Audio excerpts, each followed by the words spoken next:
La politique à l'instant, c'est un député qui est ce matin l'invité de la matinale de France Info. Bonjour Pierre-Yves Bournazel. Bonjour. Député de Paris, candidat au municipal dans le 18e arrondissement. Il y a eu un effet Agnès Buzyn que vous soutenez dans ce 18e arrondissement. Oui, je suis sur le terrain avec Agnès Buzyn dans le 18e. Nous étions encore il y a 2 jours à la Goutte d'Or et l'accueil est chaleureux parce que Agnès Buzyn a le goût des autres.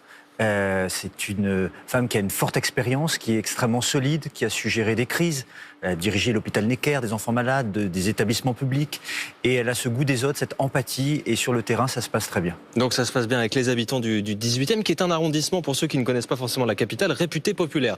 Mais néanmoins, j'ai regardé les chiffres des notaires, 9 300 € en moyenne, le mètre carré. Donc on a un problème de logement. Concrètement, comment un maire d'arrondissement peut faire pour que les familles, par exemple, ne quittent pas un arrondissement comme ça? Ce que nous voulons faire avec Agnès Buzyn dans le 18e arrondissement, par exemple, c'est de trouver de l'équilibre dans les attributions de logements sociaux.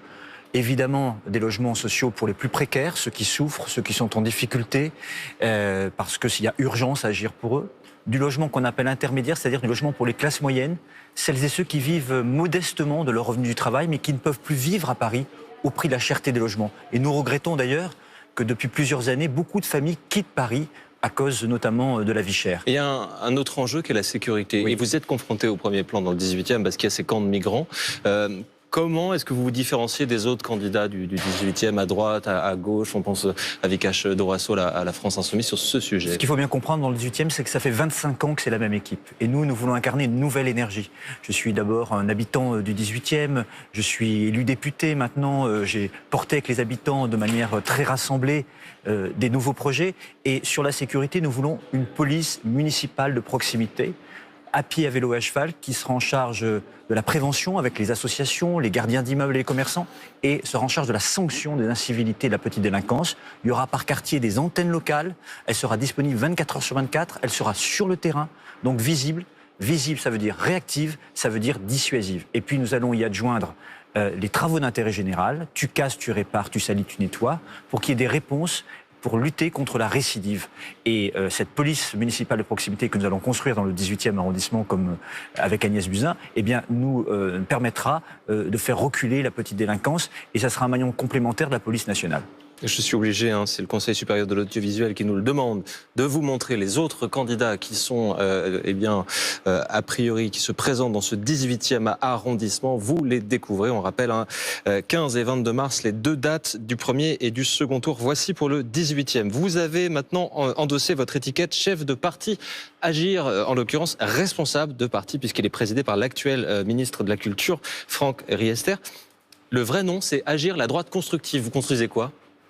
Eh bien justement, c'est l'idée qu'on dépasse les clivages politiques et qu'une idée est bonne ou elle ne l'est pas. Et si elle est bonne, elle doit produire de l'efficacité. Et donc, c'est sortir de ces clivages stériles où, quand on est dans l'opposition, on est toujours contre et quand on est à la majorité, on est toujours pour. Moi, je suis un député libre, indépendant d'esprit. Quand le gouvernement fait des bonnes réformes, je les accompagne. Lorsque Jean-Michel Blanquer, par exemple, a fait une très bonne réforme sur le dédoublement des classes, dans les quartiers populaires, en zone d'éducation prioritaire. En CP, en CE1 En CP, C1, je soutiens parce que je vois avec les parents d'élèves, avec les enseignants. Et la retraite, on soutient ou on ne soutient pas du coup? Eh bien, sur la retraite, par exemple, je suis libre. Je pense qu'il faut, comme le gouvernement, une réforme, voilà, parce qu'on en a besoin. Le régime universel, c'est une très bonne idée, mais pour moi, universalité ne veut pas dire uniformité. Il faut tenir compte de la pénibilité d'un certain nombre de métiers, le gouvernement a entendu sur une partie. Il faut tenir compte aussi de l'autonomie d'un certain nombre de métiers, je pense aux avocats, aux masseurs kinésithérapeutes, les infirmières libérales, c'est absolument important. Et je crois qu'ainsi on peut réformer, faire avancer notre pays, tout en permettant de rassembler, de fédérer les Français autour d'une réforme qui doit être juste. Vous êtes 27 députés, je crois, au groupe Agir UDI indépendant à l'Assemblée. Il y a 17 députés insoumis, donc 10 de moins, et pourtant c'est eux qu'on entend le plus. Vous le déplorez ?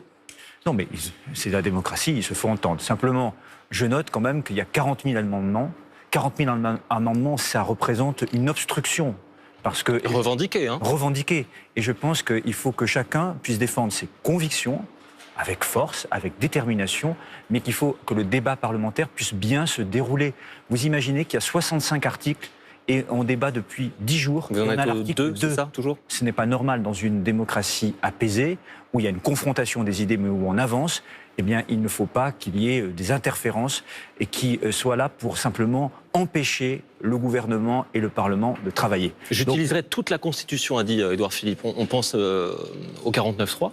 À titre personnel, je n'y suis pas favorable, à titre personnel, mais je vois bien que la difficulté de faire avancer le débat au sein de l'Assemblée nationale oblige le gouvernement à y penser. Donc j'appelle les parlementaires à faire preuve de responsabilité, à continuer le débat, c'est important pour moi, mais à continuer le débat de manière constructive et pas pour casser ou détruire. Parce que le Parlement, nous sommes les représentants du peuple français, dans sa diversité, mais nous sommes là aussi pour faire la loi, pour la voter, et pas pour empêcher des gouvernements et des majorités de pouvoir faire la loi. Ça a toujours été un peu difficile dans l'histoire politique française d'exister au centre droit. Soit on est phagocyté par l'UMP, le RPR en son temps, soit par la République en marche. Comment est-ce qu'on fait pour exister là en ce moment ? Mais moi je suis libre. C'est ma liberté de ton. Non, mais ça, tout le monde l'a dit. Hervé Morin le disait aussi avant. Mais vous savez, quand je construis ma liste dans le 18e arrondissement, j'ai des hommes et des femmes venus de la gauche, qui étaient dans la majorité municipale. J'en ai qui viennent de la droite. J'ai beaucoup de présidents d'associations qui ne sont ni de gauche ni de droite, mais qui aiment leur quartier, qui aiment leur ville. C'est ça qui compte. Et on a un projet, on a travaillé. Parce que vous vous présentez dans beaucoup de villes, pas seulement à Paris, avec votre mouvement. Bien sûr. Et on soutient des acteurs locaux qui sont des faiseux, des maires, qui portent de bons projets pour leur ville, pour le développement économique, pour qu'on respire, qu'on lutte contre le bétonnage de nos villes et qu'on ait des projets d'urbanisme qui soient adaptés au réchauffement climatique.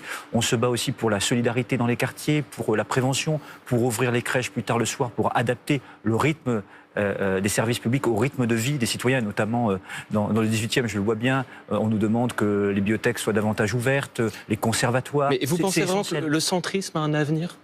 Mais le centrisme, ça fait pas trop l'eau tiède ? C'est pas la question du centrisme, de l'eau tiède, c'est la question de savoir si on a de bonnes idées, de bons projets et si on est capable de dépasser l'esprit partisan pour servir son pays ou sa ville. Ça me paraît vraiment une philosophie utile pour être efficace et au rendez-vous, pour qu'on ait concrètement la capacité de dire on a fait ça, c'était un bon projet et on a fédéré les citoyens autour de ce projet-là. Le reste, vous savez, il y a les positions idéologiques, elles mènent dans le mur, qu'elles viennent de la droite ou de la gauche. Merci beaucoup Pierre-Yves Bournazel, député de Paris, d'avoir été avec nous aujourd'hui et bon courage pour le marathon qui continue à la